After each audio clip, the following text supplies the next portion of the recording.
OpenDev call from September 2024. It feels like we're doing this for a year right now. I didn't check before, but yeah, this is the call where the Polkadot technical fellowship is coming together, discussing all of the latest issues, the newest version, all the RFCs that are coming up, what is happening to the different epics that are being developed in Polkadot. And yeah, so we have actually quite a lot of stuff to discuss today because we didn't meet last month. So we have actually 2 months of material, and a lot has been happening in Polkadot in that time. The Polkadot runtime 1.3 has been rolling out, which has been highly awaited because it included Agile core time. There has been a lot of changes in the fellowship in terms of members, but also processes that we're going to look into. Fellowship Treasury has been used for the first time, and there's quite a few of interesting things that we're gonna see today. So yeah, let's start it with the membership changes, like we always do. And maybe before that, maybe we want to show the agenda a little bit. So I'm gonna make sure it is in chat, and I'm also going to send it here. So let's look at the agenda a little bit for today. Quite a bit of stuff for the technical fellowship today, member changes, new process for evaluations, fellowship treasury, the RFP process that is just being introduced. Then we can talk a little bit about 1.3, about recent rollout, what is coming up next. Yeah, talk about the major features, also what Plaza is going on, what's going on in Plaza. And yeah, and I think that this will be a packed call. I'm just hearing this is call number 12, and we skipped a month, so we are doing 13 months of OpenDev fellowship courses. It's pretty neat. Yeah, so let's get started. And as always, let's start with the fellowship members and what has been happening. I've been capturing this for 2 months, so I hope I get everything. If there's something wrong, let me know. And we can start with the new members that have been promoted to rank 1. And if it is correct, this is Andre Eres, Alexandru George, and George. Is any one of you here and wants to introduce themselves? Good. Okay, then we can move on. So retain on rank 1. We have Alin Dima, Emal Kalechi, Liam, someone unknown, Klangenby, Timu20, Serban 300, Dear Cheesy, P-Contour, Cisco, Pablo Dorado, and Gubnik. This is 12 people. Then retain rank 2, Sandrine, Adrian, Katangio, Hurem, Davxi, and as 106 people. Retain rank 3, Alex. Retain rank 4, Andre. Retain rank 5, Andre Silva. I'm not sure if it is the same person. It should be different people. And we have also a few ongoing referenda, if it is still correct. T. Dimitrov, Joe, and Bastian. Yeah, so we see the whole thing in full motion. And regarding that, so if members of the fellowship are retained at their rank, they have to submit evidence. And this whole thing has been just renamed to evaluations. And there is this new evaluations repository that was being introduced, also with a little bit of a README that has been provided by Anael. And I hope Jay can show it on the screen right now. And I'm going to post it here in chat for you.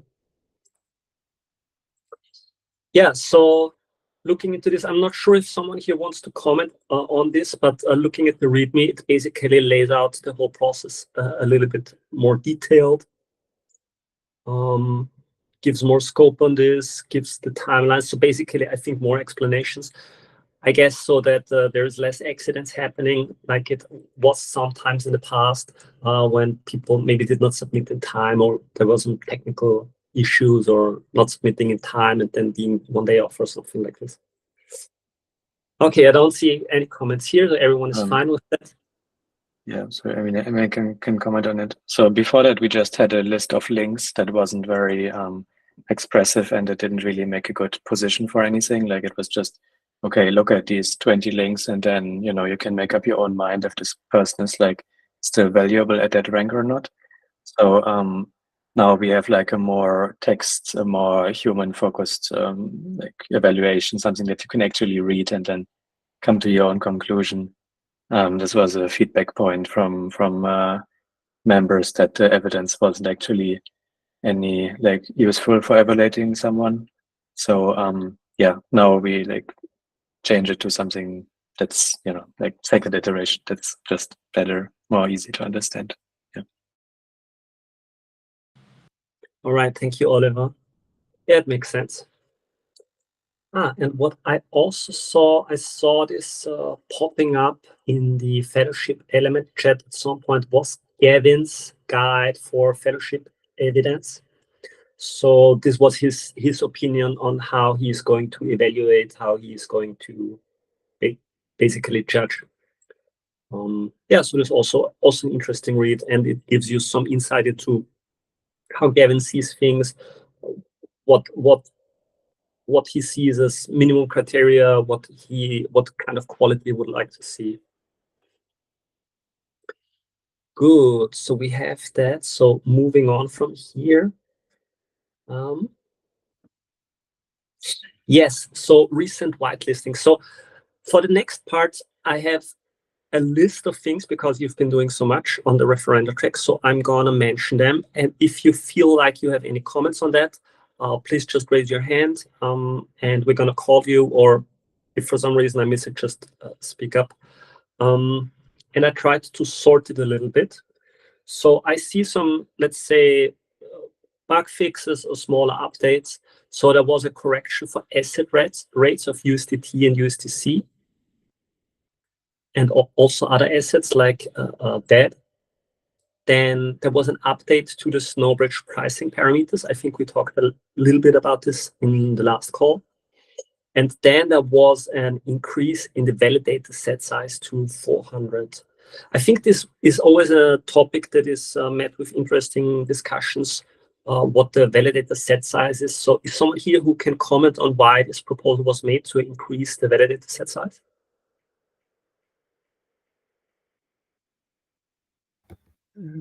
Yeah, I can comment on that. Is my audio working? Yeah. Yes. Yeah, in general, like we have, the goal is to have 1,000 validators. And yeah, we invested a lot in scaling, and now it seemed safe to increase, to slowly go there with Polkadot. So first step was 400. Pretty soon we should be able to go to 500. And by next year, we plan to be at 1,000. Yeah. So it's just safe to do so now. So that's why we did it. Mm-hmm, mm-hmm. And is there a correlation to how it is going to work in Jam, or is it separate? Pretty separate. Pretty separate. What it should also mean is more parachains, so more cores. Ah, yes. Okay. How many validators do we need per core? Is it 5? It 4? depends on the machines, but so for right now, Kusama, we already have 100 cores, and next year we want to reach 200. And a Polkadot? Yeah, from Kusama and Polkadot. Ah. Kusama always first, of course. Yeah. Okay, so 4 to 5 validators is basically a core then, or 3 to 5. Okay, yeah.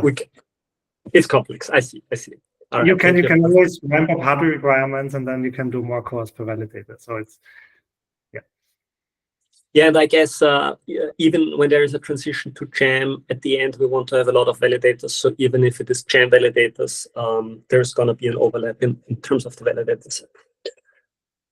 Good. Okay, and then there is a section that I call features and upgrades. So what I see here is there was an enablement of the elastic scaling MVP node feature. So do we already see it in production? Is it happening, for example, for the Mythical chain or somewhere else? Andre told me like it should be fully live on Kusama with the next month. Ah. Yeah. Good. And then people can start using it. Yep. Right. Okay. As always, step by step. Okay. Then there was an upgrade of BridgeHub to 1.2.8. We saw the registration of the core time chain. We saw a runtime upgrade to 1.3. And we see a whitelist referendum to configure the core time chain and start agile core time and start sales of cores. So yeah, this just happened. I'm not sure. I think it did it already execute. It's still deciding, right? So this is not yet decided, and it's going to decide in the next 28 days. Interesting. Okay, so we're going to have agile core time soon, which is a very great reason to celebrate. And we're going to talk a little bit about it in a few minutes. But before that, I want to cover 2 other sections. So the next one is the Fellowship Treasury. And there is going to be 2 links that I'm going to share. So this is the first time that the Fellowship actually tapped into its treasury and is funding specific things.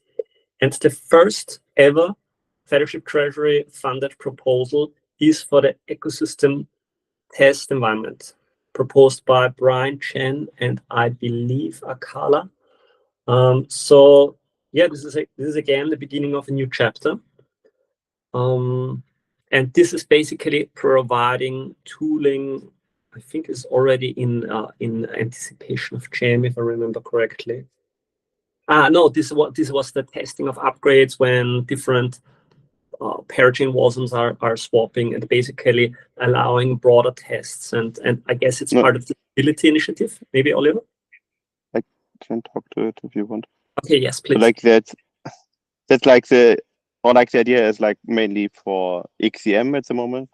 So like parachain teams can like register like their kind of XCM use cases, and if there are XCM changes, we can then test them beforehand and ensure that nothing breaks. So right now, for example, like sometimes when you do an upgrade and some small detail changes, but your parachain is currently like, relying on the small feature to work, or like whatever, this edge case or whatever. So like we have this repo now, and Brian started, or like it was like actually it was first like bound here on OpenGas, and it got approved. But then we decided, okay, let's just use the Fellowship Treasury because like it's better suited for it, and it's like easier to use or whatever for that. So like and that was like the first milestone they completed. I think I don't know, but it's probably, I think there was a link in it to links to the repo and explains what it does, and But generally the idea is here like that we can do XCM testing, and like you can also for parachain teams like later they can do, for example, okay, they do a change and maybe Hydra and Moonbeam and Hydra wants to change something, and they can also then use this test environment, put in their new runtime, and then ensure that like all the calls that, for example, Moonbeam is doing on Hydra are still working, all the kind of things. So like, yeah, in the end, it's an environment to test your XCM and ensure that, yeah. Which does make a lot of sense, because what we're going to see in 2-3 minutes is all the XCM RFCs that are coming in. It's quite a bit. All right, thanks, Basti. Yeah, and then the other proposal we had was interim funding for the fellowship secretary. And I think this has administrative reasons, because there is a preparation for on-chain payment mechanism or an automated payment mechanism. And while that is not available, I believe this was proposed as an interim mechanism. Is it correct? Yes, exactly. Yeah, that's exactly. We were a little bit on, yeah. There's the PR open, and we just need to finish it and put it on chain. Then like, Anel can get like paid on chain. Like, yeah, it's then similar to like how the fellowship payment is working. But yeah, she needs some money to survive. So like, that's interim solution is like that we just pay out manually. Yeah. And personally, I can say it was super helpful in preparing everything for today, because he's posting regular reminders also on what are open votes, what type of new RFCs are out there. Yeah, maybe on the topic of RFCs, let's go to the RFCs. And in the last 2 months, we have 9 approved RFCs. And there's a few interesting open ones. So approved RFCs, there is 5 RFCs that just have been approved on XCM. So this is like a really big cluster. And I'm not sure if this was different individuals in the fellowship or if it is mostly the same people, but in rising order is RFC 100. Introduced, I'm going to read them first, and then if someone wants to share a little bit about that XCM RFC, then you can speak up. So the first one was RFC 100, introduce new XCM instruction, initiate asset transfer for complex asset transfers. Then we have 101, remove require wait at most from XCM transact. Then RFC 107, XCM hints. RFC 108, remove network IDs for testnets. And RFC 105, I didn't sort it, improved fee mechanism for XCM. So quite a few. Is there someone here who can tell something that is relevant for everyone or is important to know in this regard? Yeah, sure. I just have a side note that ideally all of us should kind of know what these RFCs are before they go in dashboards. But yeah, the fellowship is pretty big, and we are covering a quite diverse area of technologies. I would do one remark there. It should be like people voting on stuff should know what they're voting on. Like, yeah, not approving like just an RFC. I think also like that goes a little bit back to the, like, I know that we are looking at the voting numbers and how people vote. And people should not just vote because they are voting so they have good numbers on, like, to say, hey, I can retain my rank because I voted on all the stuff. I think there we need to maybe find some way of dealing with that. I mean, like, if you don't vote on any FC, it's not a good sign, but yeah, just voting for the reason of voting and not understanding what you're voting on is, or like, yeah, I think it's not a good idea. Sorry, David. Yep. No, I agree. But still a lot of the current fellowship is basically ranking 1 and 2, vast majority of it. So they don't even vote. So even if you don't vote, I still suggest, once a week, once a month, go through the list of RFCs and pick out any topics that might be related to your areas of interest and make sure you're up to date and provide comments back and everything. And if you didn't vote, but once it gets accepted, is a great point in time to at least read it or look into it. Yes? Yeah. Okay, Adrian, specific RFCs that you want to talk about? Yes, you listed a few. Some of them are pretty small, but they are changing basically the standard or changing some format. It's part of the protocol, so we have to go the formal way of RFC. But we do have a couple of big ones, or like important ones, impactful ones. One of them is that initiate the asset transfer instruction that will basically allow building complex asset transfers across the ecosystem easier with better UX and allowing some combinations or some more complex scenarios that we just didn't have the tools to allow so far. So like combining all sorts of things, taking things across two bridges and, combining assets of Polkadot and Ethereum in the same transfer, for example. And the other big one or important one is the pay fees, improved, I don't remember the name, the exact title, I think 105. Improved fee mechanism, RFC 105. Yeah, improved fee mechanism. That will basically is a shift in design in the way that we looked at XCM fees. And now, instead of trying to be specific, we are taking a more general approach just because we want to cover things that might not be, might be custom. So for example, EVM machines that want to buy gas or like pay for gas out of XCM fees or things like that, right? When you initiate stuff over XCM. So long story short, in the next XCM version, by execution and the old model of paying delivery fees out of pocket with no control over them are deprecated. So they will still be supported, but we will mark them as deprecated. And this new pay fees mechanism will be available. It's a dedicated instruction that allows the builder to specify exactly how much fees, how much assets, how much liquidity is available for fees, and then the various consumers of fees on the chains across the hops can just plug in those things and buy, like spend some fees. Yeah, and I expect changes to happen kind of slowly because we're gonna make the instruction available with XCM v5, so at the end of this year. But until we actually see programs, we'll see chains upgrade and then see programs in the wild, some more time. But yeah, it's a big important step. So if I understand correctly, previously the consumer had more control over how exactly the fees were going to be spent, but that was too complex, and so. No, the consumer had very fine-grained control on buying execution fees and that alone, and then had no control about anything else.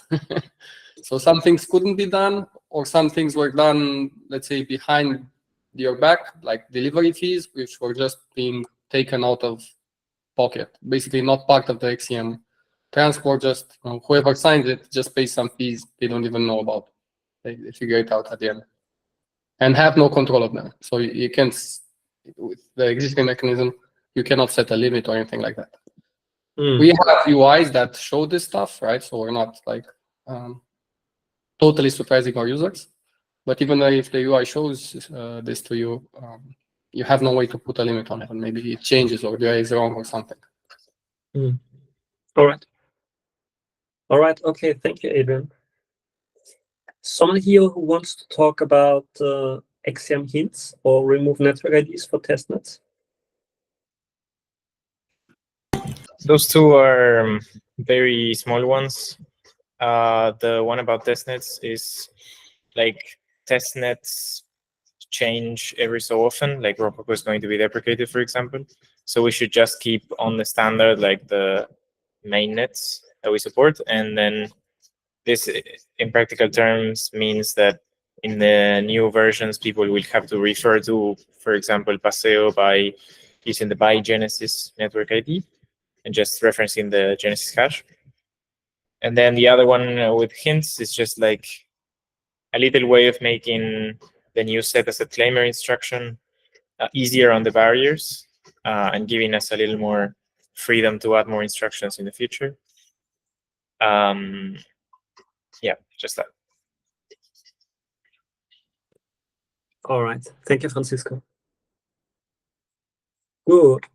Yeah, so these were the RFCs regarding XCM, and then we have 4 other RFCs, which are RFC 90, Merkleized metadata, brings some clarification for the extrinsic inclusion. RFC 97, unbonding queue.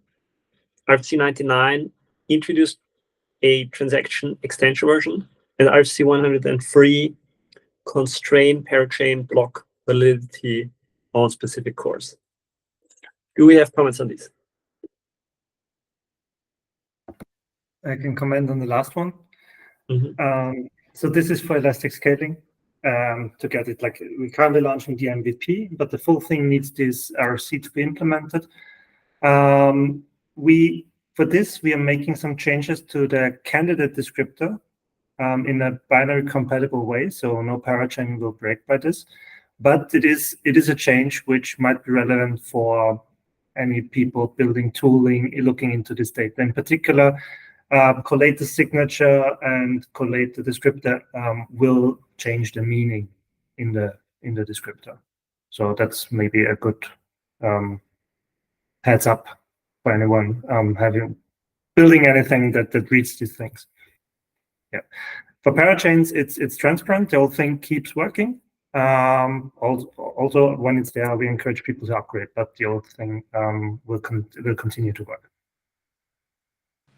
Sort of one of the small changes that are also necessary in preparation for elastic scaling and for Jam in the future, right? For what, sorry?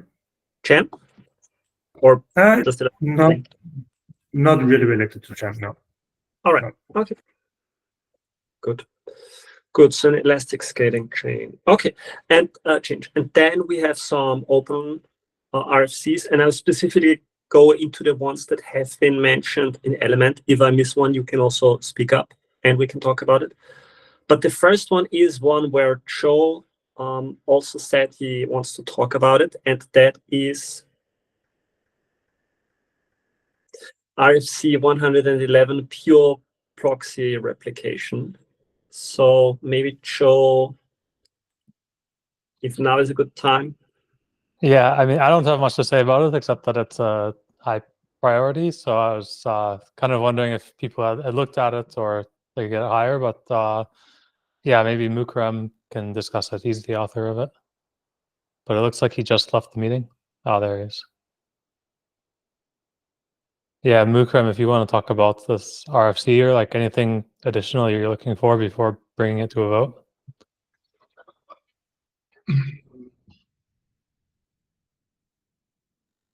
So I have actually nothing really to add. I would just ask you to read it and comment. Yeah.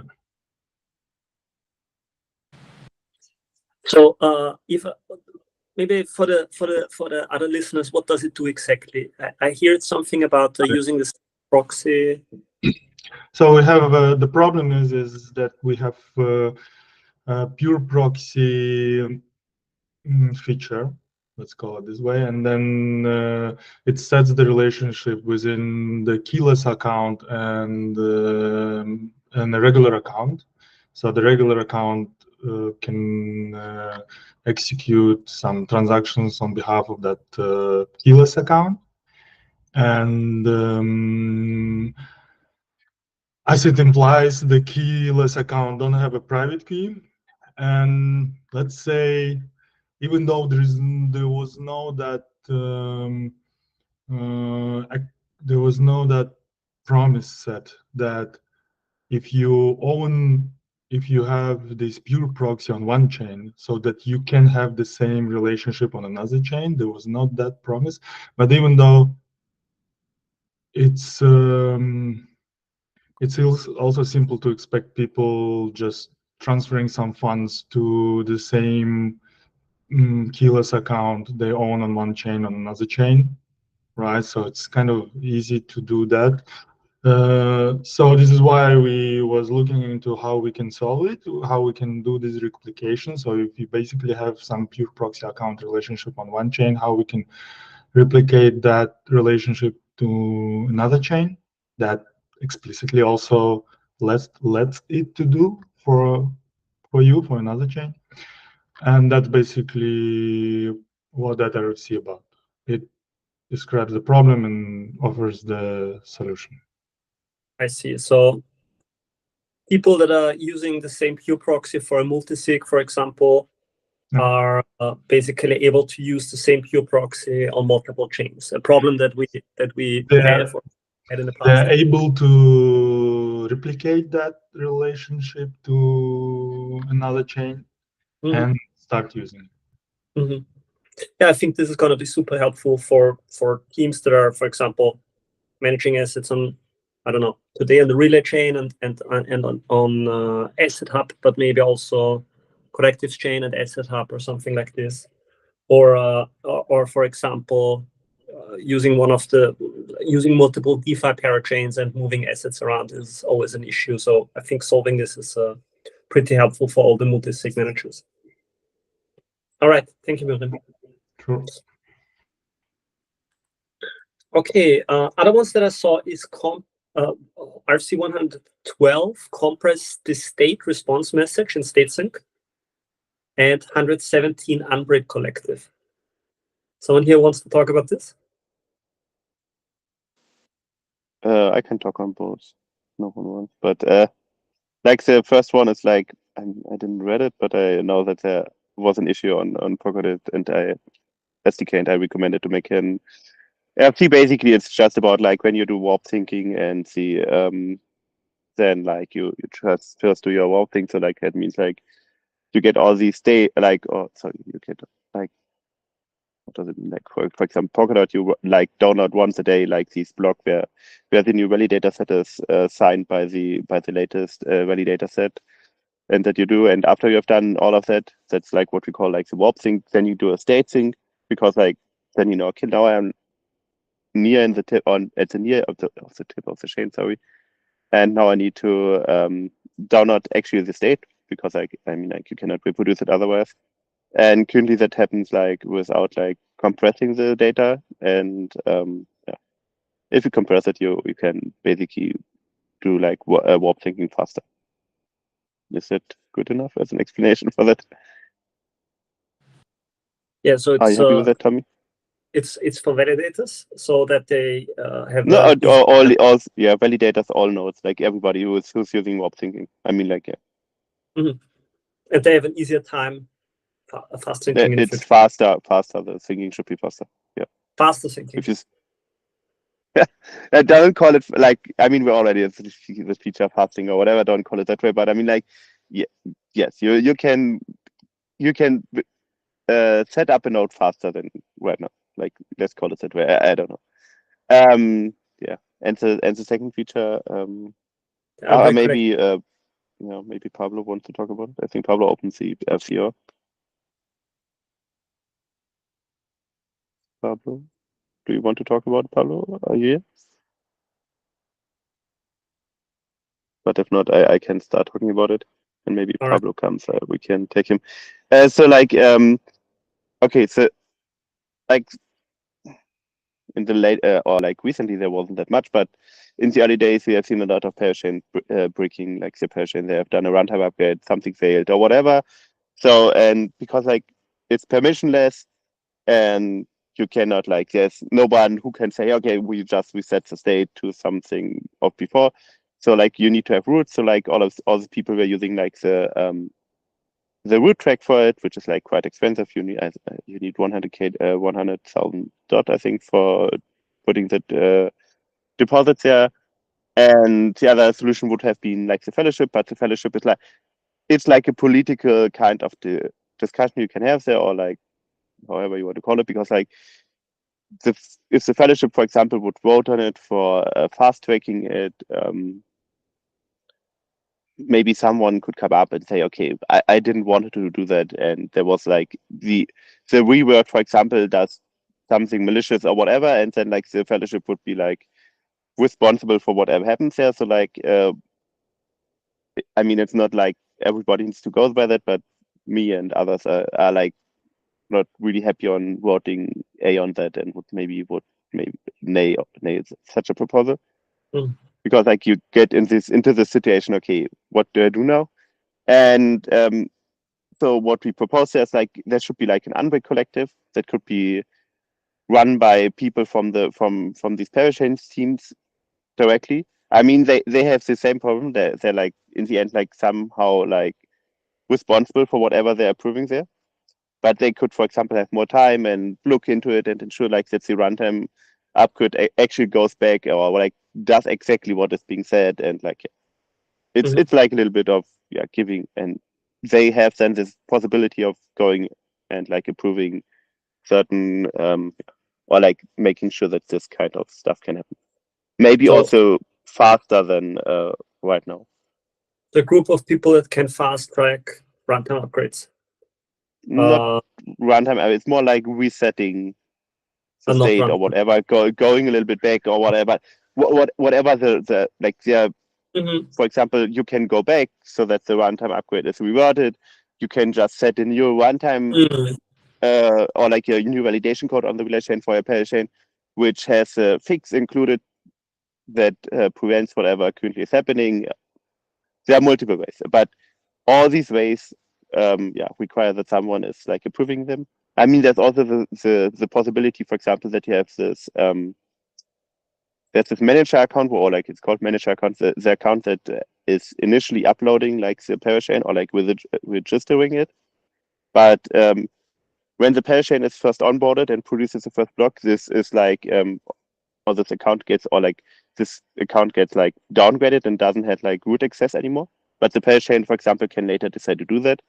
But if you have a permissionless parachain, I mean, it's like a little bit hilarious if you have say, I have my own governance, I have all my things, but actually there's the exist team or like these 3 people who have a multisig on Polkadot and can change like so like but there are multiple ways, or like maybe in the future if we have like a governance chain or whatever, for example, these parachains could also move like the governance to the chain, and then like the governance could run there, or like you could have state proofs that you have the money on whatever to unbrick them. So there are like multiple solutions, and right now it's like this unbrick collective, which is like then some people from the ecosystem who will do this job. Yeah, I mean, it's a little bit of a question of who wants to carry the responsibility for being able to set the state of another chain. Exactly. I mean, it should not be that like random, like they can just do that. I think I read the RFC once or whatever, or like I proposed that, for example, the chain should be not producing blocks for some time or whatever. So like there should be like some kind of mechanism which prevents like, if the chain is currently running and doing its thing, then you should maybe not be able to do that, because like then it's like okay. But if it's not producing blocks, then giving these kind of collective the possibility to actually undo it or like fix it. Okay, that sounds like there could be reasonable rules in the system. Okay, interesting discussion. All right, thank you, Basti. And since I have you here, I think you can also talk on the next topic, which is there is a new repository for the technical fellowship, which is called RFPs, Request for Proposals. And let me share the link really quickly. So, and I already saw some discussion internally, like what is the difference, like what is an RFP, what is this, and also what is the difference to the RFCs? So maybe if you can go into this a little bit. I think I would go a little bit with the no, I mean, like I know that's a difference, but I mean, like it's a little bit not so clear. I think, I don't know. Somewhere I discussed with NLZ, and like I don't know, some channel. I don't know. I don't remember exactly where, but so I mean, like the idea is here that you have like, for example, fellowship members or people have like actually like they have ideas something needs to be done. It's probably more like a formalized issue or whatever, which you then like, okay, you have here something needs to be done, then you can put it in the RFP. It's like and like if it's in the RFP, I think then the likelihood that it get, for example, funding from the fellowship treasury is quite high, and then someone can come and try to claim it and say, hi, I want to work on it. but don't really quote me on that, because like I am also a little bit like, where are like the lines is like a little bit blurry. So like, yeah, it's Yeah, but maybe to clarify it a little bit, we have the very first practical example, which is RFP number 1, issue number 3, and it is asking for fellowship URs. So we have a very first example, and it was posted by Anel. Yeah, and so this is basically asking for to have more diversity in UIs for the fellowship, and yeah, I mean, I think it also like this one is going in the direction of like, we already have like the from Subsquare and like from Poker Assembly, there already exist UIs, and I know that Nikos is also working on something, but yeah, all of them are not like it's still like a little bit complicated to use them, and I mean like they got better already, but like some for example, like Subsquare recently added this feature that you finally see which are like the referendums you can vote on, and like which you didn't vote on yet, and whatever. Like before, it was like, okay, there's a big list of things that may be currently active, or it's even not active anymore, but like hard to see. But so like there are some guidelines from Gav and from multiple people, I think, who said some things on how they would like to have such a UI. Yeah. So RFPs are more like a wish list of things that you would like to have, and then inviting others to join the process of actually providing this, right?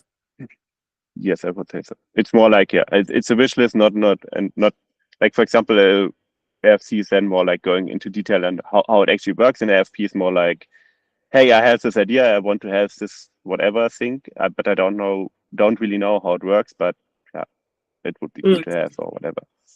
That's and pretty good. then going into actual detail. Can any fellowship member post an RFP? Do they have to be approved? Is there a process, or is it basically just posting your RFP?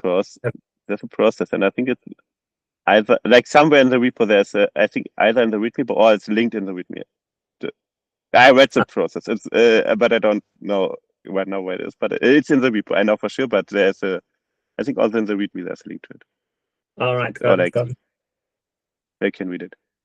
All right, got it. Okay, thank you, Basti. And with that, I think this concludes most of the, let's say, stuff that has been voted on chapter. And we're coming to, I would say, looking more into the future.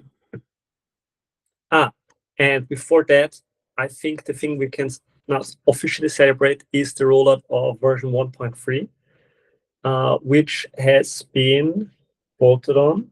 I think it's last week or 2 weeks ago. It went on to the voting track through the whitelisting, and it actually went through. And this was quite a big one. I think it was more than 2 months in the making.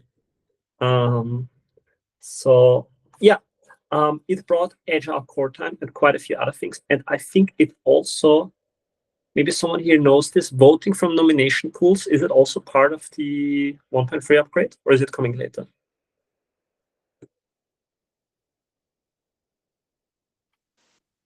I think it's coming later.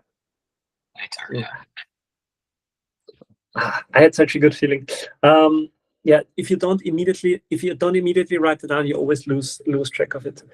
Yeah, but so 1.3 is done, and it was quite a big thing, and I think there was a lot of focus also improving the whole release process. A lot of work went there, and I think it was Oliver who posted. It was Anael who posted this.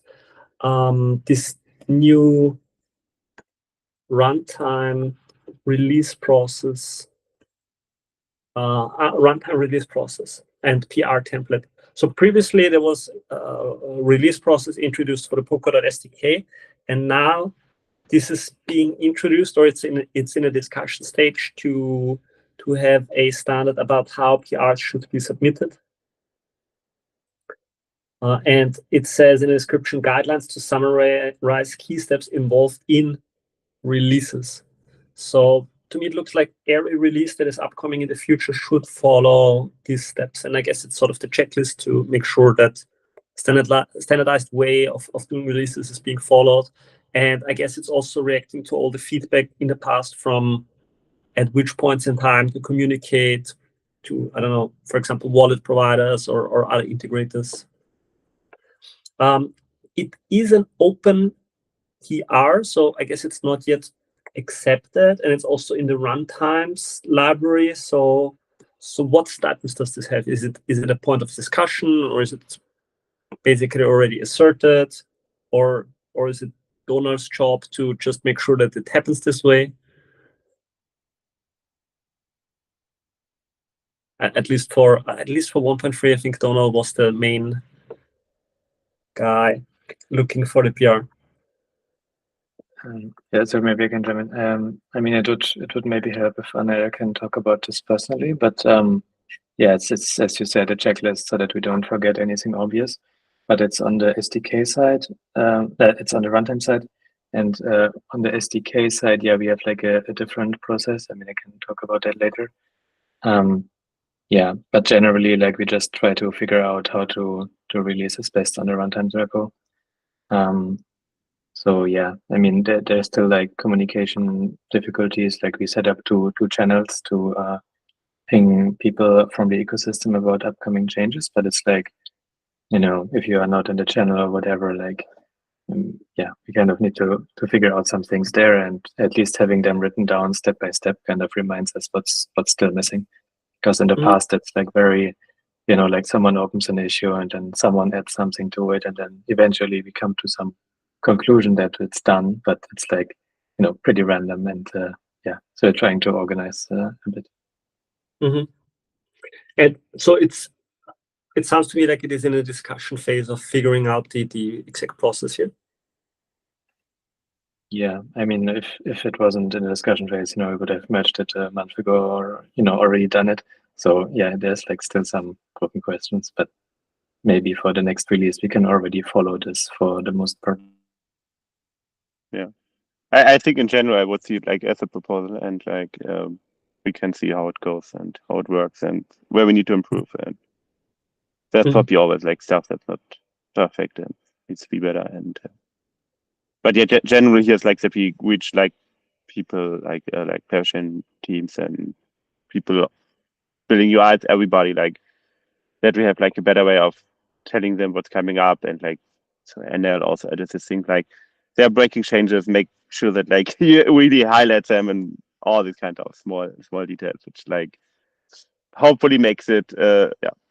And there are like more like for example for that is like there's a element channel, there's I think Telegram, there's even email, and maybe GitHub notification. So like spamming on like every post, like or not every post, but spamming on all these channels, and like also like I see also like I think ideas like runtime upgrade is coming in 4 weeks and in 3 weeks and in 1 week, and then like I don't know, countdown, like all these kind of things. So like yeah, whatever.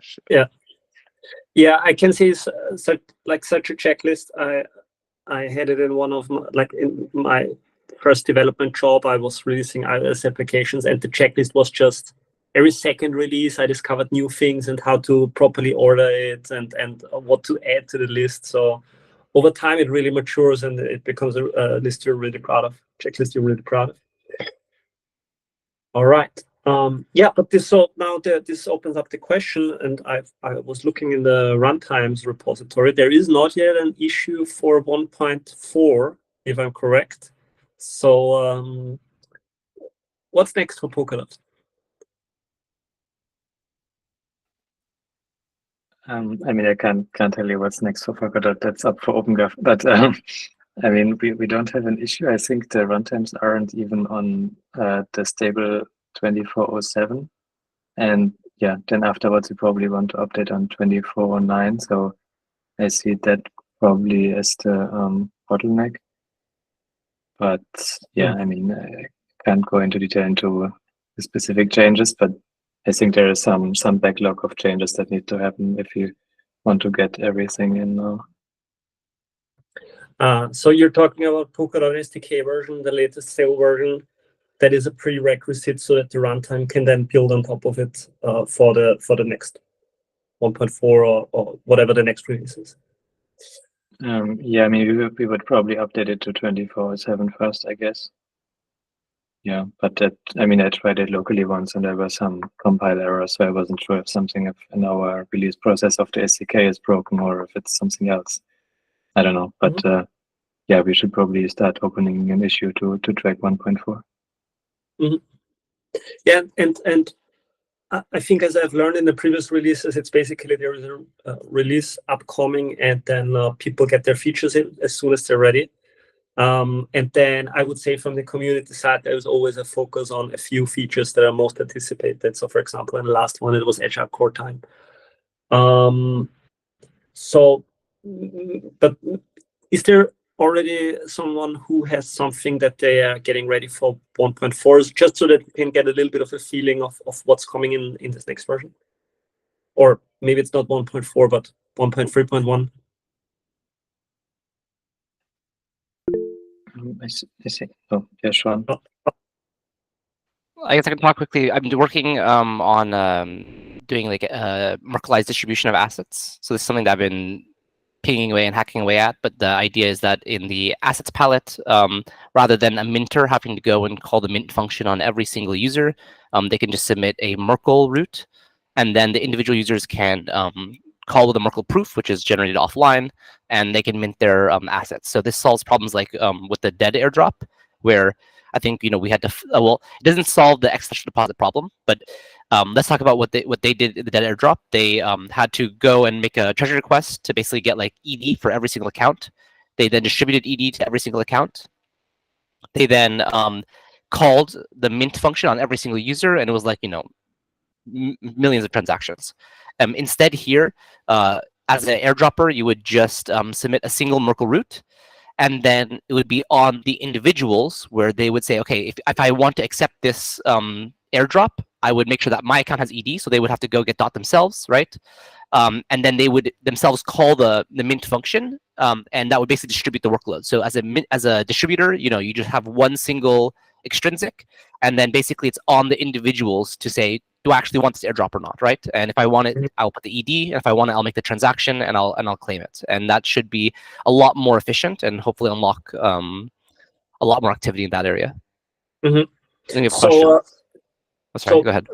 Basically simplifying it, in the future, if someone wants to do an airdrop, they can make it super cheap for themselves by just submitting this Merkle tree. And then basically everyone who wants to claim it, they pay a little bit of a fee to actually perform the claim, right? Exactly. This is a new possibility to do it. Super interesting. And the also idea like, if you want to do a fair airdrop, so like, you could take the Merkle root of a specific or a snapshot of Polkadot at a certain block number, right? And then you could like share this hash around. So now everyone can do like a fair airdrop on block, 1 million or whatever, right? That kind of stuff. Very cool. I also see the hand of Adrian. Oh, okay. So thank you, Sean. I also see the hand of Adrian, and then Kian and Sayed. Yeah, I think Kian was first. So, yeah. Yeah, please. Yeah, what can go into 1.3.1 or about 1.4? I'm not sure if it was mentioned. I missed the last few minutes of the call, but I hope that the PR to make the inflation arguments parameterizable will be merged any day, and it can go into the next release whenever that is. So whenever the wish for change proposals from Jonas come to a conclusion, someone can propose a consequent root proposal to adjust the parameters. Yeah, pretty hot discussion right now, and I didn't check, but it seems like there is some favor for the parameterizable variant, or where it's basically adapting over time, right? I'm not sure which of the three is in favor now, but the infrastructure will be in place very soon. Awesome. Okay, thank you. All right. Do we have Adrian, right? Yeah.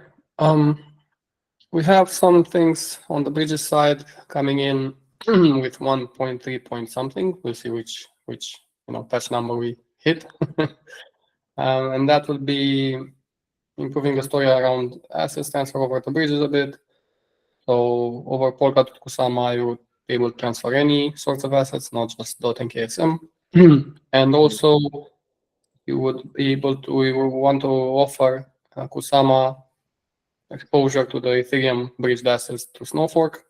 So basically, those assets, the Ethereum ones that came through Snowfork into Polkadot, will also be able to move freely between Polkadot and Kusama. And on the Snowfork bridge itself, what will come in is Polkadot native asset support, as in exporting Polkadot native assets to Ethereum and registering them on Ethereum and having exposure to the Polkadot assets to the Ethereum user base, basically. Yeah, but that's pretty big. And I mean, it's always like this. There is a lot of effort to build the base, and then the consecutive features are pretty good. So is this currently being built, or is it already done, or is it currently? It's already been built, both these things I just mentioned, but we still need to integrate them in the runtime. So they are part of upcoming or already released SDKs, Polkadot SDKs. Like the whole functionality is there. Now we just have to integrate it in the Polkadot and Kusama runtimes. Very cool. Yeah. All right. Thank you. And then with 1.4, I'm not sure exactly what's the schedule for 1.4. If it's going to be 1.4 or 1.5, but the biggest thing that's also coming is XCMV5 with some of the changes we discussed earlier and some more, basically. And at the same time, what we call Snowbridge V2 will also be live or be upgraded. That needs XCMV5 to properly to be able to do all that stuff. And the stuff that I'm talking about will basically bring down fees a lot, allow unordered messages, and really improve the user experience in terms of how you use the bridge, because you can do one click from anywhere to anywhere, and you can just pay with ETH everywhere. So basically, the easiest non-friction, lowest friction option that we came up with is just have the user pay with ETH no matter where they're initiating from, and everything along the way is just kind of hidden away by some automated mechanisms that just make it work. So do you mean, for example, a user could from the Ethereum side deposit ETH, and then there is a little bit of an XCM program that asks to, I don't know, get out HDX on hydration, and then the program could describe the path, how this is being done? That's part of it, yes. What I was referring to on the fees side is that from the Ethereum side, we just start with do whatever. So transfer any asset you want to define, whether it's Pepe or dead, right? If you go the other way, or pick a Polkadot asset. But any asset you transfer, you can pay the gas on Ethereum, and then every subsequent fee on all the hops it takes through the Polkadot ecosystem, just with ETH. So the UI does a lot of off-chain checking and verifying and calculations for you, and then just shows the user, this thing will cost you this much ETH. And when they hit one click, the whole machinery starts. And yeah, it's based on XCM programs that move from chain to chain, do some stuff, change some stuff automatically between one and another, and eventually end up on the final destination. That is insane. I imagine this would be a great starting point for a hackathon. We had just had a hackathon last week, and we wanted to get a POC of something like this, but we ended up doing 5 days or 4 days, because that's the length of just whiteboarding. Because yeah, we hit some, you have to do all of this, but at the same time be economically, from a economic, you have to incentivize relayers, you have to make it decentralized, you have to make it trustless, You want to make it cheap for the users, but at the same time profitable for the relayers. So there's a lot of like balancing acts and choices, or like what do you want to trade-offs that we had to make. And we just decided, okay, let's just do whiteboarding the whole time and come up with something sane, and then we can do coding separately then. Awesome. Thank you, Adrian, for sharing this. Sure. All right. Say it.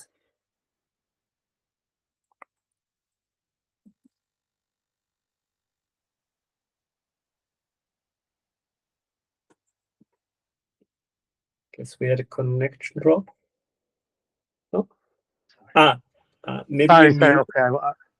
Yeah. So I'm writing an RFC on making validators also sign with BLS keys for the bridge, which for Beefy, which makes the bridge much more efficient. The whole code is there, and I can finish the RFC. It just depends on proof of possession on Polkadot, which has been written by Basti a year ago, but it has been approved, but it doesn't have any more. But if that one goes in, then this one can immediately go after. But I don't know when it will go. Yeah, but I think it's a critical thing in making bridges cheaper. And Ethereum is bringing BLS. Well, first quarter of 2025 is already on the testnet. So that would be great if it can be moved on. And did I hear you correctly? You write on an RFC for that? I almost finished the RFC, but I cannot put it to the vote because it's not secure unless we have proof of possession, which the code has written for that. But that one also needs RFC, so it's just blocked behind that. So if people work on that, I can volunteer working on that, but it's best to PR. So maybe we should work on that so this one can go in because this code is already ready.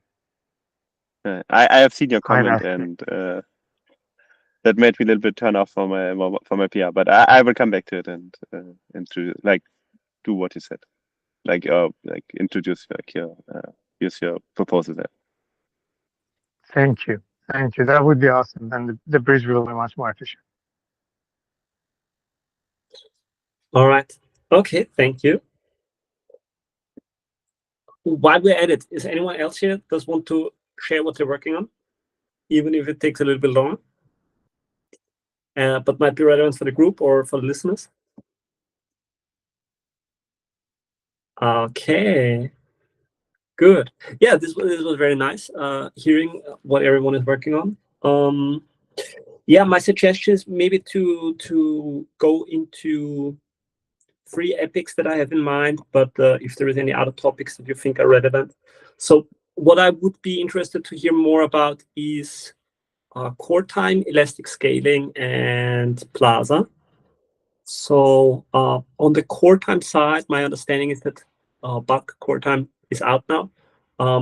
We have some data from Kusama where it seems to be working fine, but there was this very interesting issue recently where someone was basically buying up, not an issue, someone was basically buying up all the cores on Kusama, and then Parachains had an issue of are they getting their cores in time?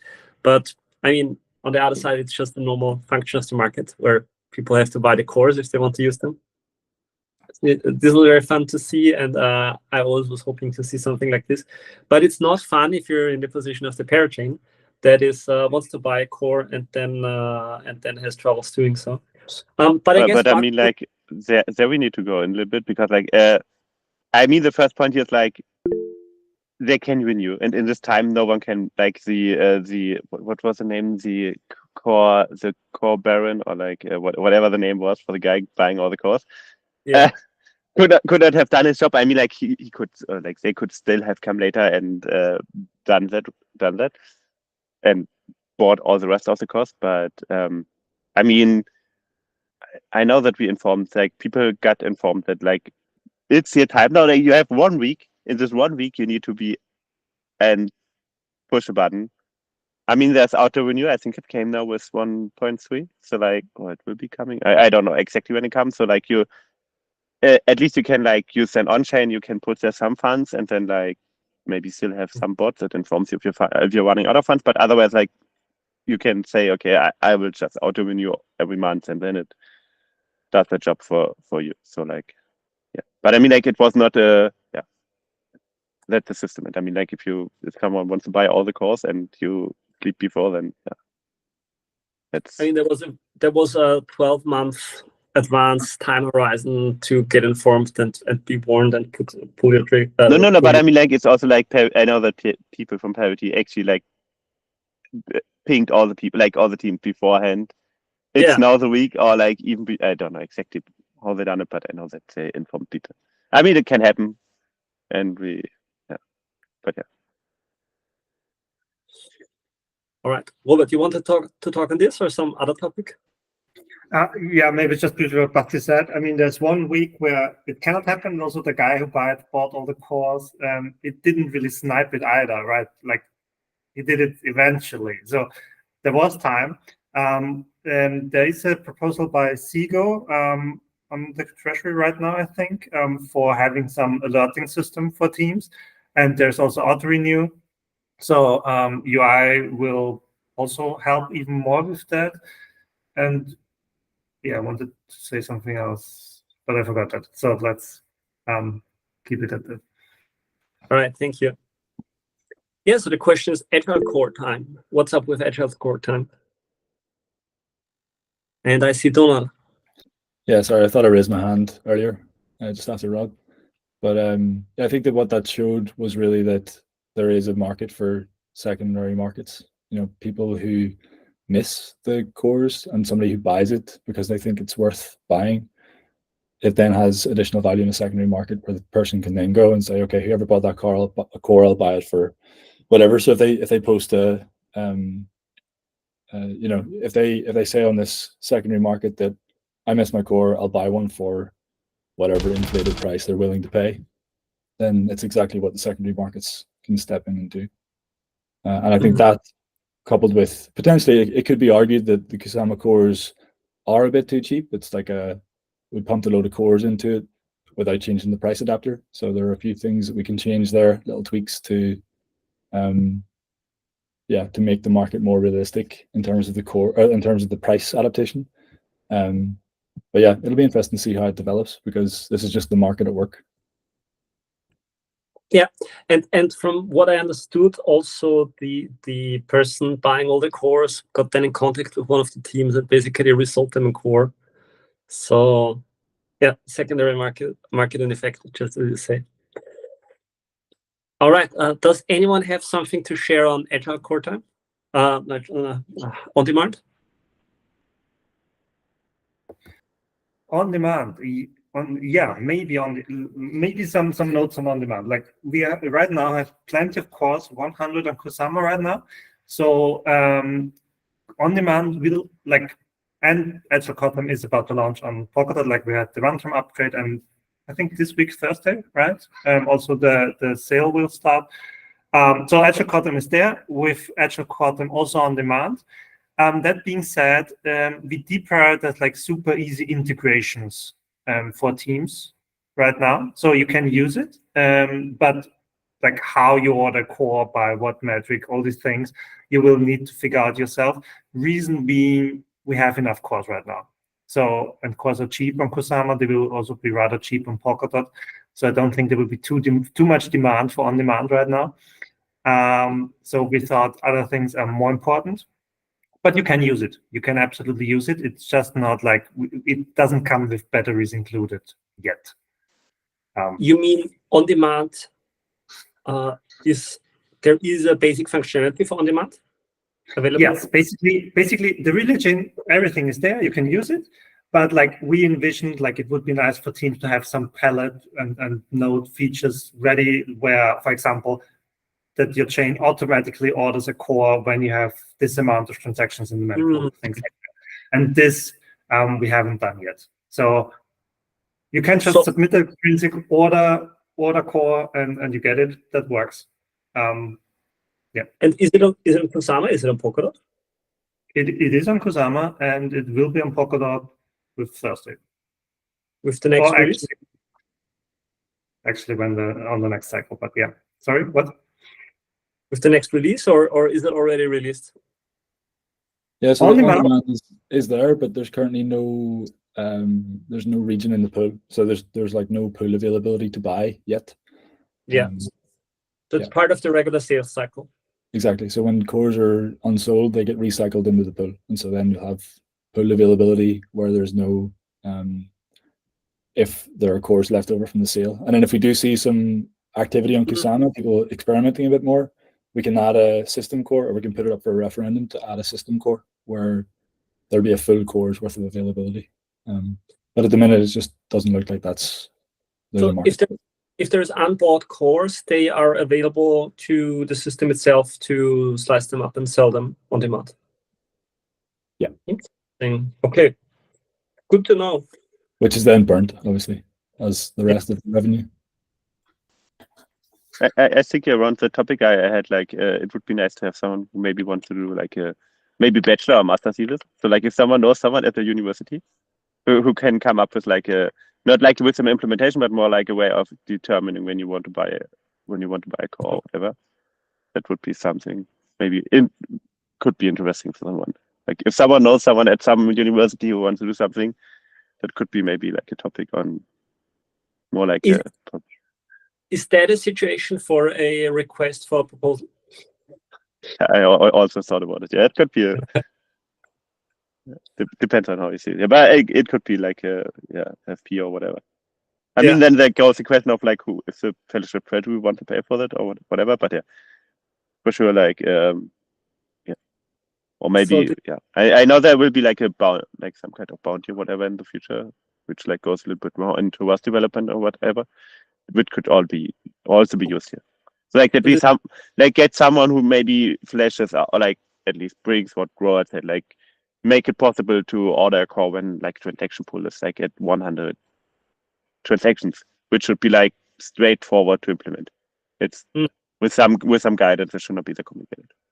So, but that would be a problem for an economist, right? Probably yes. Okay, I mean, depends. It probably depends on your chain, what you're doing there. So there are probably a million ways of thinking on how to solve it and how to. Okay, so we need to reach out to the economic students to solve core buying for the system. Yeah, I don't think that that's a generic solution for everybody, because it probably really depends on your chain and what your chain is doing and what other metrics. Okay, I mean, like a simple metric is really like, okay, do I have enough money, and like do the transaction give me enough fees that I can buy the core type? That's like, okay, that's a straightforward thing to do, but there could be probably other ways. Whatever your metric is. All right. Okay, so we have bulk core time and we have on-demand core time. So we basically can put a check mark on agile core time. Really good. Okay, so moving on, elastic scaling. And in the last months, Andre has always given great briefings on the progress of elastic scaling. Is Andre and core? I think we heard him before.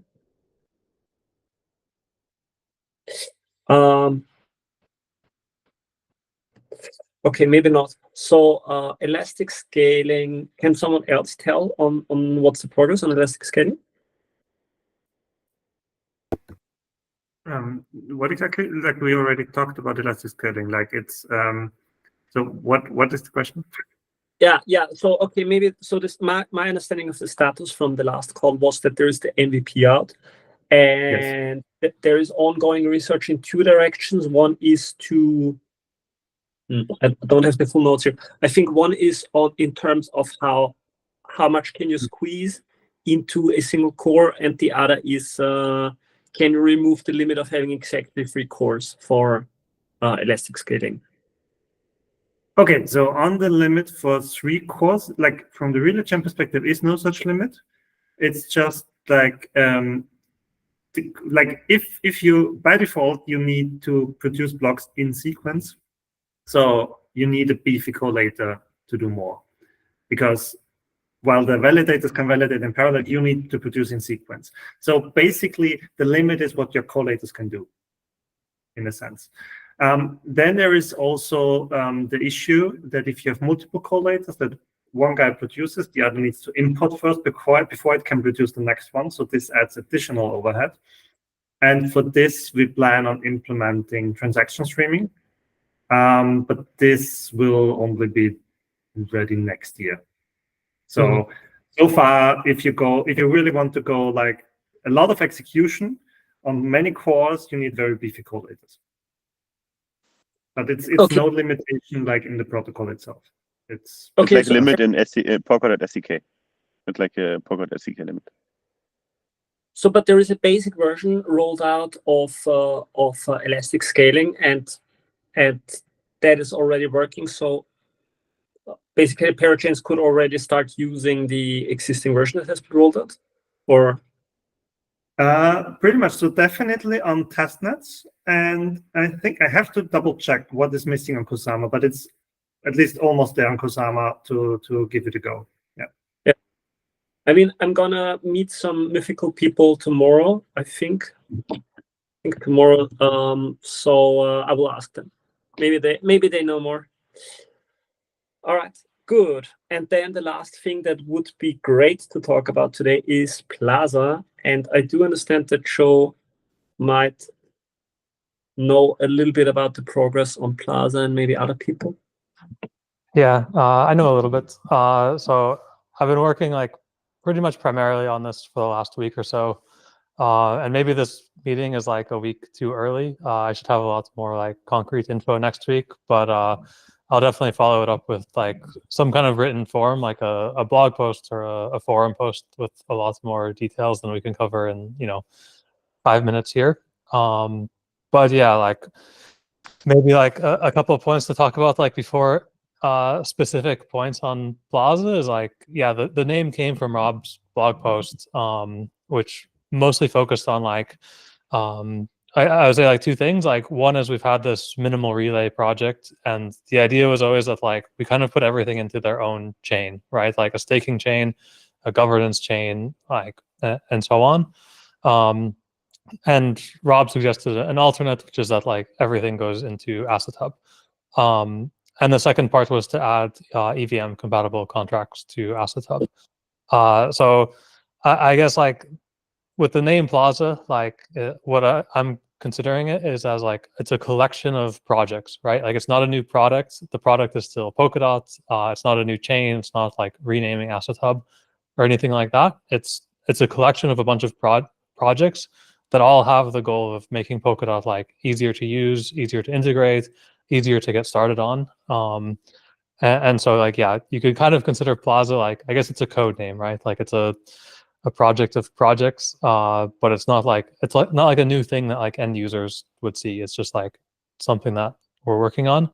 And yeah, like I mean, we have like a bunch of kind of like sub projects, but maybe I'll highlight like 3 of them that are probably the most impactful. So yeah, like one is this like adding EVM compatible contracts to Asset Hub, which like I don't know if Alex is still on the call, but like he could talk a bit more about that. The second is like moving all the protocol stuff, like staking and governance and balances to Asset Hub.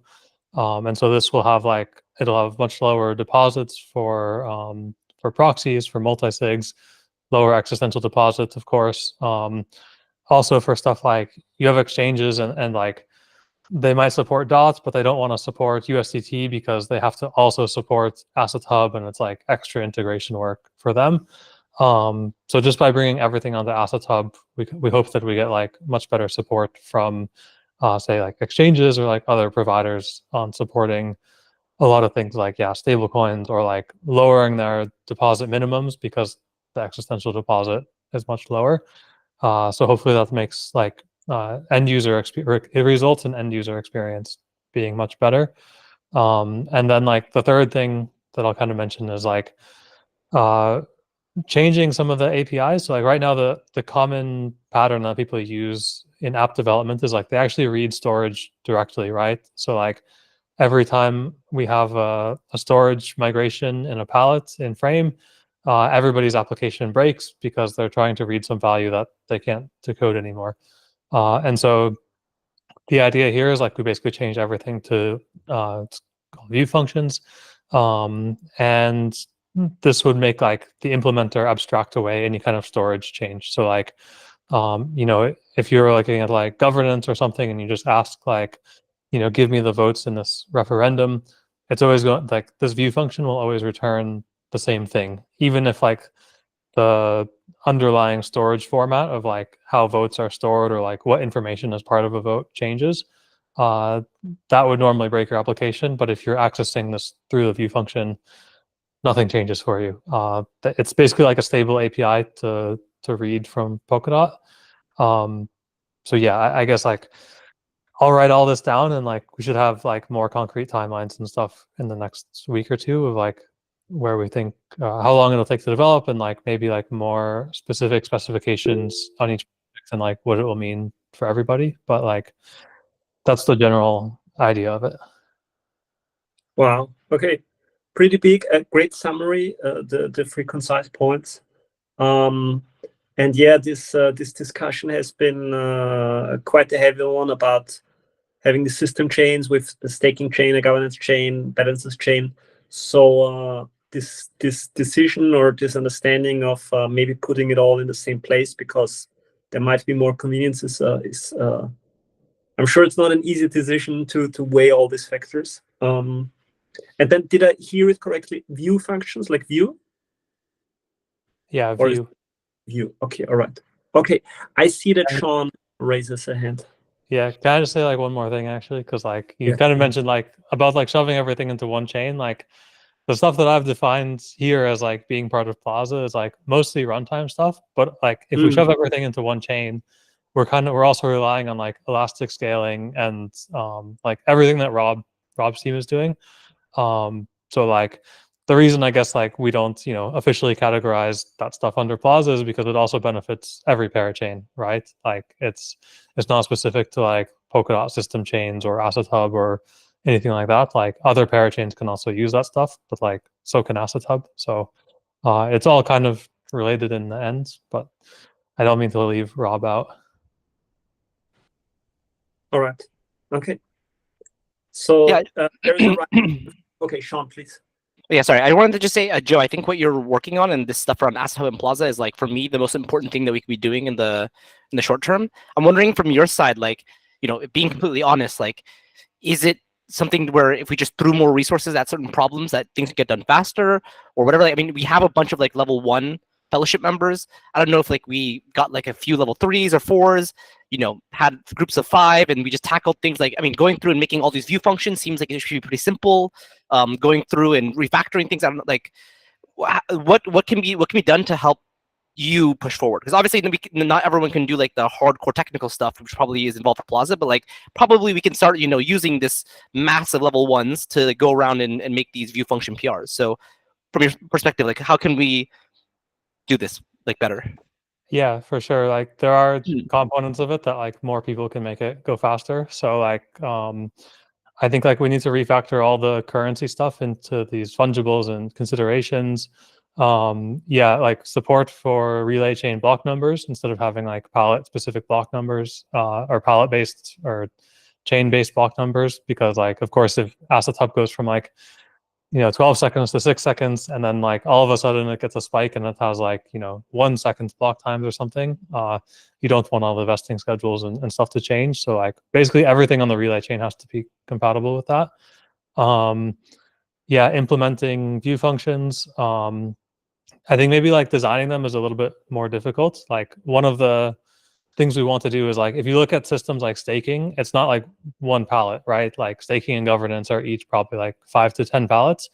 But like, we don't want to force application developers to understand each pallet and the relationship between them. So like, you can imagine like a governance API would have a high level API that actually reads from multiple pallets, but it has like governance information that like an application developer would find relevant. And if you don't want to break that API, then like it takes some like care to design it properly. But then yes, you have to go and like actually implement like all the palette specific APIs. And once you've specified these APIs, then yeah, I think you can have like, okay, we get like a bunch of people to go do it in parallel. Yeah, I don't know. Like I know like Donald has a bunch of testing stuff in mind for the for like migrating everything. So like, yeah, I don't know, like Donald and Kian are both here. Like maybe they have more ideas of stuff that can be handed out. Yeah, I I want guess. to say something. Oh yeah. Yeah. So go ahead. I'm I'm just reading on the site about this. I mean, I know this view function, but I'm personally still not convinced that it should be on chain. This view function, like the abstraction, yes, but putting the abstraction on chain is, I think, it's not a great idea. I mean, we can look into it, but I mean, like, you know, like over the years we tried always to keep everything quite simple and whatever, and now starting to like, yeah, I think it's this stuff is not really built for that, and I think it's quite complicated, and maybe putting it on top of it is maybe. But when we say on chain here, we're talking more like not in the runtime. We're talking about like as an RPC or whatever, right? Or we talking about in the runtime. In the runtime. I mean, first thing is like we don't don't do RPCs anymore. Like we have these new RPC like kind of this spec, which is like, but if you want to do something which is like just reading states, then you can use this state call or whatever, which is like then can call a runtime API function, whatever.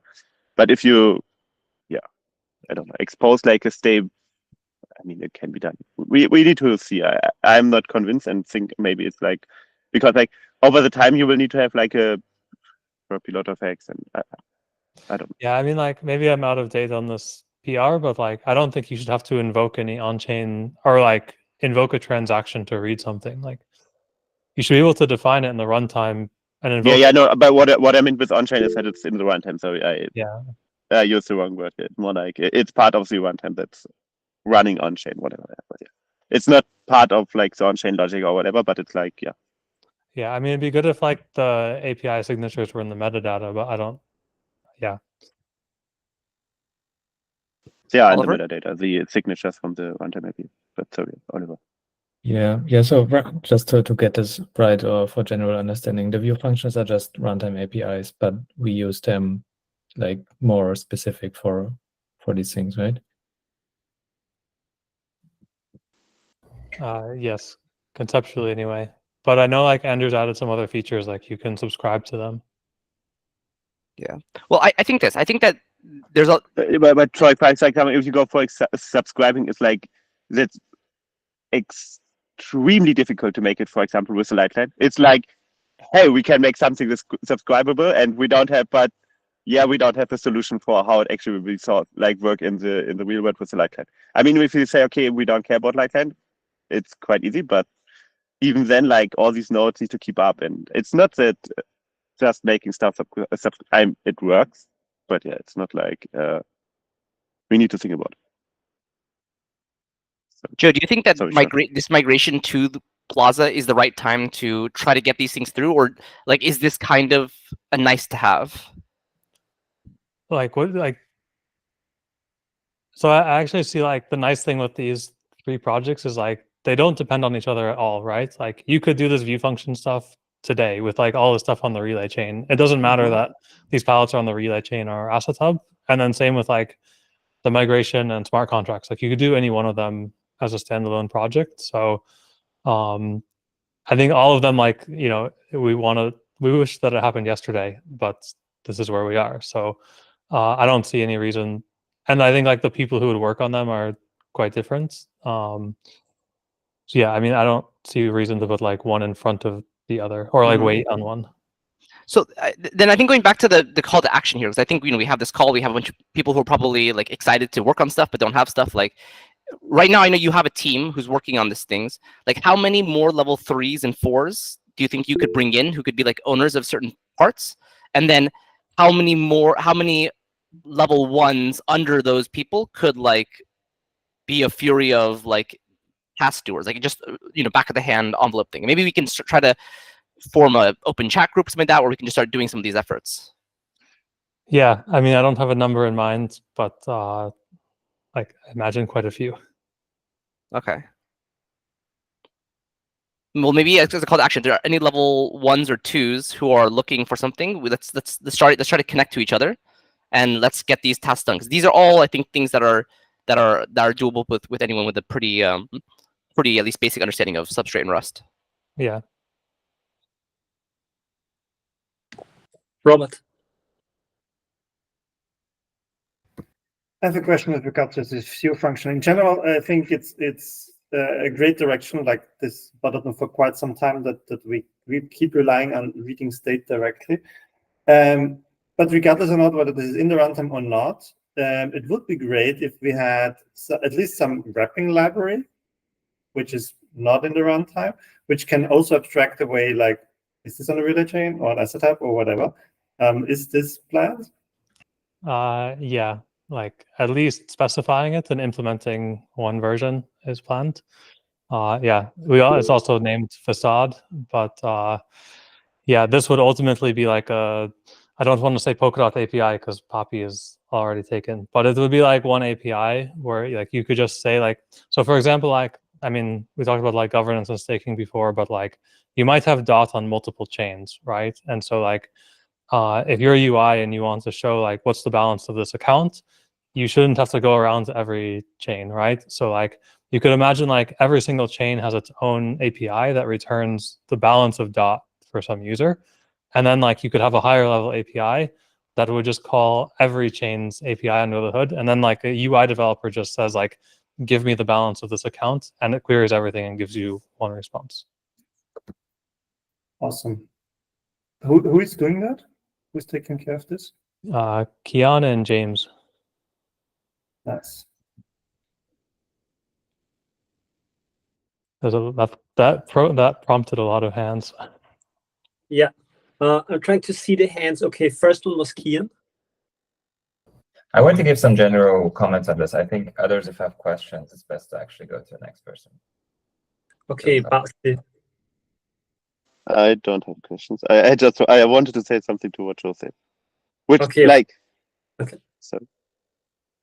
Yeah, go ahead. What do we want to continue? I don't. You wanted to clarify something, Kian? I don't know what do you want to... All right, so I'll just also give like a like TLDR in this view functions. I think I do want to emphasize what Joe said, that it's like it nicely complements Asset Hub and Plaza, but it's a nice feature that we started talking about more than a year ago, and it's beneficial to have anyway. As to the point that it's not like live client friendly and so on, yes, but anything. The only other option is just like kind of like also do nothing about the situation. I think it's better than nothing. I mean, we have two options. We would like end goal is to have like some high level library, high level specification of interacting with Polkadot as a network, and no longer with this like this chain, that chain, that chain. Either we just say some JavaScript library maintainer, some poor guy goes and implements this, and that's it. And this person has to maintain this for the rest of the time. And this is also not live client friendly in any way. Or we at least give this poor person some help with this view functions. So it would be like a nice complement to them. And although I'm also not, I mean, the live client unfriendliness is also when you want subscription. So we can imagine like we can have many more dApps developed with this scheme that work amazing or like much easier to write. But if you want them to work on the basis of live client, perhaps they're no longer reactive. I think that's a good trade-off. That's like a good feature to have. Again, versus now where we have this like huge mountain that has to be climbed for before anyone can like write an application. So my comment here is that I think both are going to the same direction, like view function and like having like a unified like abstraction layer that sits on top and does the thing. So it's like for me it's kind of the similar thing you do there, which is like, yeah, it's like, because like you like your point of like you're making it easier, that's totally reasonable and we should do that. And like also for example, I know that Joseph and Papi is already doing that. Like they want to already provide these kind of things like here's abstraction over stacking or whatever, and like you can just use it and have a happy life and get something done. And with this view function, it's like, then it's like you just send something in the middle again, which you try to advertise to these people as well. But while we actually want to advertise to them this like upper layer, which like abstracts the stuff in a reasonable way or whatever, you know what I mean? So yeah, it's one extra layer. Well, there is a thread in Happy in a repo where we discussed this. There's like two benefits to the view function. The one is that I think if you it is actually more live client friendly, right? Because the live client can also, instead of relying on this library to give it the answer to some questions, it can actually download the WASM and interact with it locally. And you also get nicer versioning with upgrades, as in as long as the signature of like some view function doesn't break, it would be easier for these teams to sort of like, you know, two different runtimes. If they implement the view function differently, this would upgrade quite smoothly as the runtime itself would upgrade. So these are the main benefits there. Am I getting disconnected? I'm sensing that. A little bit. I would say 80% went through, okay. But the others, if they need clarification. Okay. All right, then maybe Francisco? Yeah, I just wanted to say that even looking at the issue for view functions, they look like, I mean, Brian was working on this XCQ, which would like basically falls into this API that doesn't care about the underlying chains, just like these concepts. And Brian even mentioned on the view functions issue at the end that XQ would kind of supersede this, and I know their team is working on it. So I don't know how that relates to these view functions, which are kind of like runtime APIs but subscribable. I mean, they're like the point, like they are runtime APIs. The subscribable part that just happens in the node and is like it records all the keys and then does like, hey, key whatever changed, and that's like there's no magic involved or whatever that makes them like, you can already use any kind of runtime API and make it subscribable in that. There's no difference involved in that. The only things that the view function is doing is like, it's like maybe you can call it like a palette local runtime API, which like gets automatically exposed by adding the palette to the to your runtime, and that's like yeah, that's how I would say it.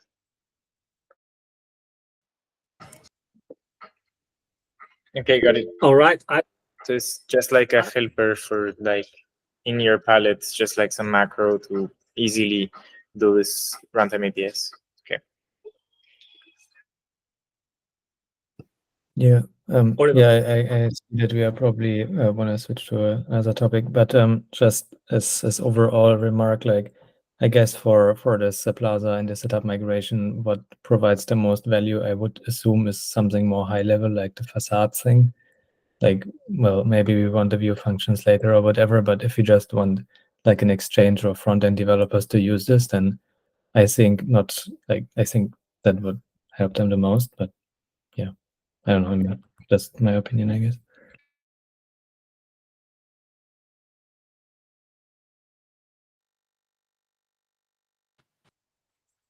Good. So I would say, Joe, this conversation started the most energy in the room here.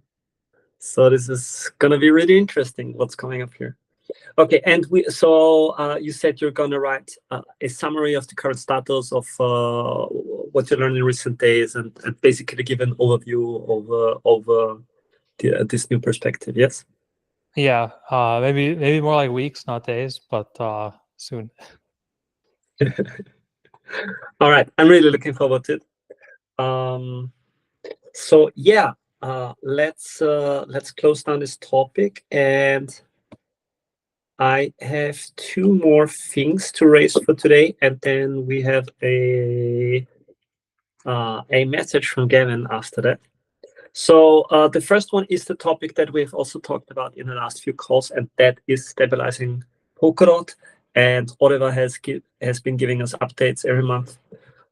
So yeah, I want to ask, is there something new to share on the topic of stabilizing Polkadot and this cluster of different projects that are all under the same umbrella here? Yeah, so we recently started to actually plan out the dates ahead. So I put the link in the chat here. It's like called Release Registry.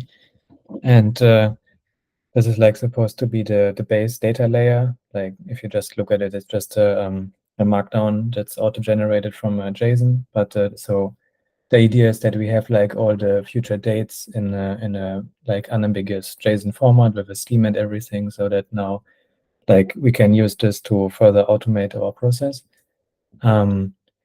Yeah, and specifically like today I added the planned dates for the stable release 2503, so for next March the one, since that will also be relevant for a setup migration timeline in Plaza. Yeah, and generally like these dates they align with a specific form, and that it gives us more time to plan ahead and to have like a QA period so that we actually test stuff. We currently do this for the 2409 release. That's going to be released on the 25th. So we are still testing it. I think DevOps now deployed it to most networks so that we, find the bugs a bit earlier.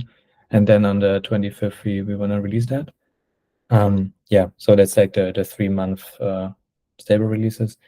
And generally, like, yeah, the idea is that we have like a better schedule, and we can then use this to create project boards and put like issues in there to like plan a roadmap, at least for parity. Yeah, and to hopefully also integrate like better communication, since having this timeline helps to, to work together with other teams. Now suddenly like marketing team can get like 1.5 months in advance. They can already see what features are coming. They can prepare material, and ecosystem comms can do that as well. So yeah, that's what's mostly going on that side. And what would you say? I mean, the stable, there's been a few months now, or a few different tech stable versions. Would you say it's already like showing some ripples in terms of that it gives people some predictability, or is it still upcoming? You mean the tag naming, or what? Yeah, what? Basically, once you introduce such a mechanism, at some point people get used to it and they have an easier time planning. Do you already see this happening, or not yet? I mean, we got feedback from the ecosystem that the process in general is getting better, but I'm not sure if this was like focused on this exact timeline. So I can't say that quite yet. Like we don't really track the uptake of the versions, but I guess we could, like, at least on Crates.io, you can see the downloads. We could at least check that if people are actually using the newer versions. Okay. Yeah, my guess is in maybe 1 or 2 months we will see. I don't know. Like, so I think there's always some kind of social adaptation to the whole thing, because I mean that's the whole reason it's being done. Okay. And while I have you here, Oliver, you also proposed, or you wrote up this document on the total issuance fix. And first, when I was reading it, I was like, what's wrong with the total issuance? But it is not as bad as it sounds. It's just this one value that's being exposed that is shown wrongly. Is it correct? Yeah, I mean the values themselves are rather small. I think it's like $20,000 or something that it's off by. So yeah, I mean I didn't get around to make the proposal yet. Honestly, I should probably do that. But we already fixed like the root cause, so the value doesn't change anymore. It's now like 20,000 off from the total like 1.4 billion or what it is. But yeah, like there was some issue in the XCM that on specific transfers it would kind of mess up the total issuance by not updating it correctly. So yeah, the underlying issue is fixed. We now have a transaction that can be used to actually update this value in storage as well. So if I understand correctly, the tokens are fine and have always been fine. It's just that the runtime is giving out this one piece of information for anyone who is interested, and that piece of information was wrong. but basically the whole underlying system was always correct, right? Yeah, if I remember correctly, I think the user accounts never had like an issue with that update. It only affected the total issuance, like when the transaction was reverted, then it forgot to like undo the update, something like that. Yeah. Okay.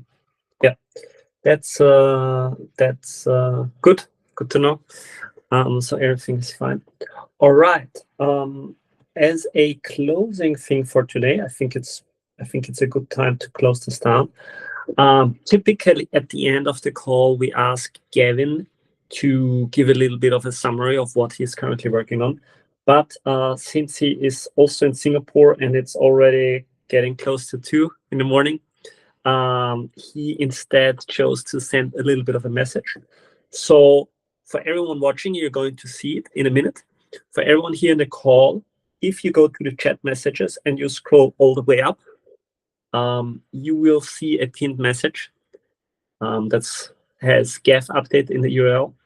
So if you look at that, because we're going to play it for all the viewers, and so here in the meet, it's going to be a minute of silence, basically.